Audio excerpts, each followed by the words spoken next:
Oke, salam jumpa dengan saya Reynolds Stanley Tendean dalam video tutorial matematika. Kali ini kita akan membahas tentang statistika inferensial yang berkaitan dengan hypothesis testing for the mean as small samples. Kita akan menguji hipotesis rata-rata dengan sampel yang kecil. Untuk video yang lalu kita sudah mempelajari tentang sampel yang besar, bagaimana untuk sampel yang kecil. Nah, secara umum langkah-langkah dalam pengujian hipotesis untuk rata-rata dengan sampel yang kecil sama saja dengan pengujian hipotesis rata-rata dengan sampel besar. Tapi kalau sampel besar menggunakan distribusi normal dan sampel kecil menggunakan distribusi T.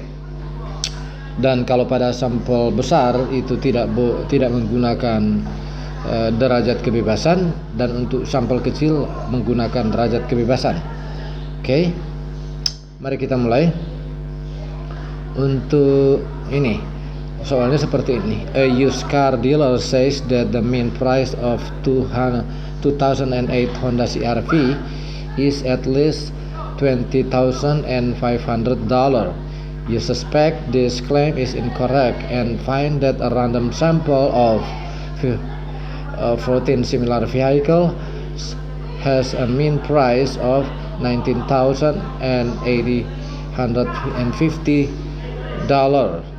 and a standard deviation of $1,084. Is there enough evidence to reject the dealer's claim at alpha equals 0.05? Assume that the population is normally distributed.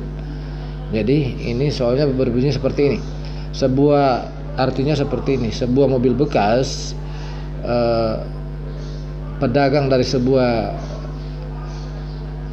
penjual dari sebuah mobil bekas mengatakan bahwa harga rata-rata dari Honda CR-V, mobil Honda CR-V tahun 2008 itu paling sedikit $20.500.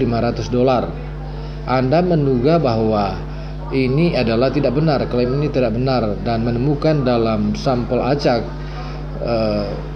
dari 14 mobil kendaraan yang sama memiliki harga rata-rata itu $19.850 dan simpangan baku itu $1.084. Apakah ada cukup bukti untuk menolak klaim dari pedagang tersebut pada tingkat keyakinan 0,05?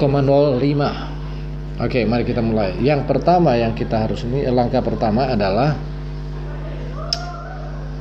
kita melihat pada langkah-langkah.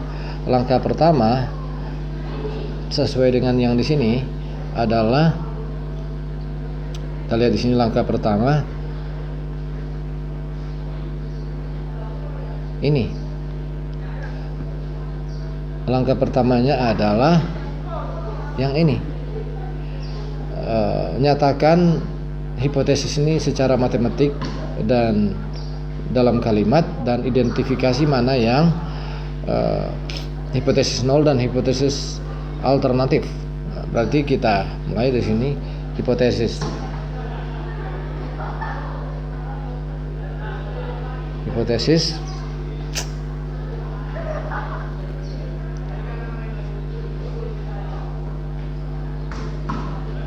ini kita tentukan mana itu H0, mana itu HA.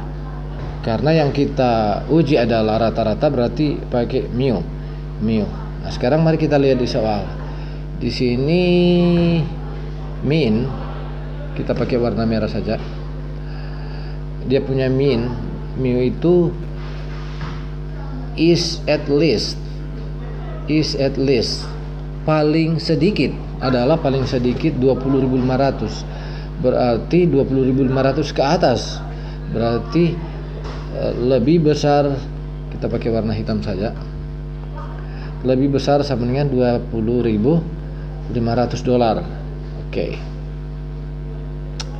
Berarti ini lawannya, dia punya komplement, lebih kecil dari 20.500. Oke, sekarang mana yang klaim? Yang klaim yang di atas ini yang klaim. sesuai dengan soal. Ini yang diklaim. Oke, yang kedua, langkah kedua kita lihat di sini. Langkah kedua, specify the level of significance. Kita akan menentukan tingkat signifikansi, level of significance. Nah, sesuai soal, level of significance itu adalah ini, alfa sama dengan 0,05 maksudnya. Jadi alfa sama dengan 0,05 atau 5%. Oke, langkah ketiga kita tinggal di sini lihat langkah-langkahnya. Langkah 3 adalah kita gunakan tabel 4 dalam lampiran B di dalam buku cetak statistik. Ini biasanya saya menggunakan buku ini. Ini yang buku ini saya gunakan.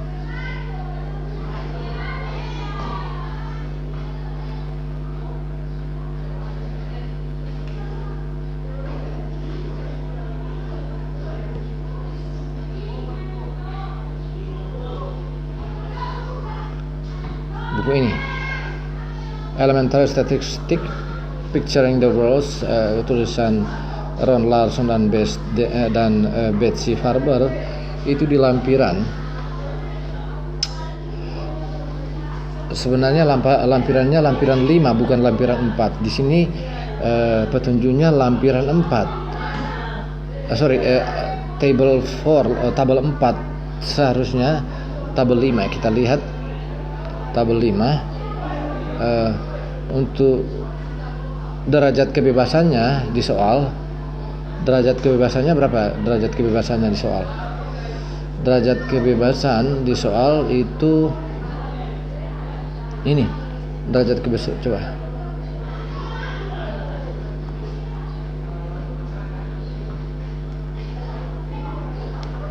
derajat kebebasan itu N kurang 1.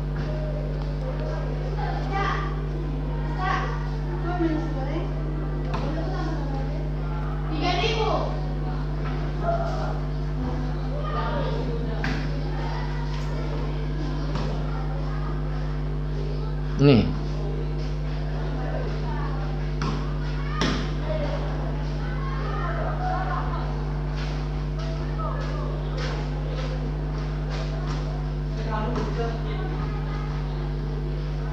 yang ini kita gunakan guidelines, bukan guidelines ini ya.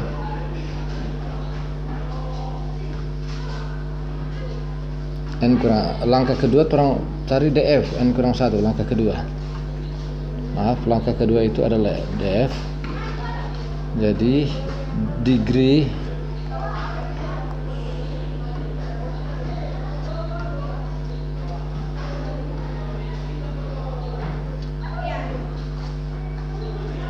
derajat kebebasan atau DF. Derajat kebebasannya itu adalah N kurang 1. N adalah jumlah sampel. Jumlah sampel di soal yang kita ambil ada 14, berarti 14 kurang 1 itu sama dengan 13. Jadi derajat kebebasannya itu 13. Sekarang langkah berikutnya adalah langkah ketiga, cari itu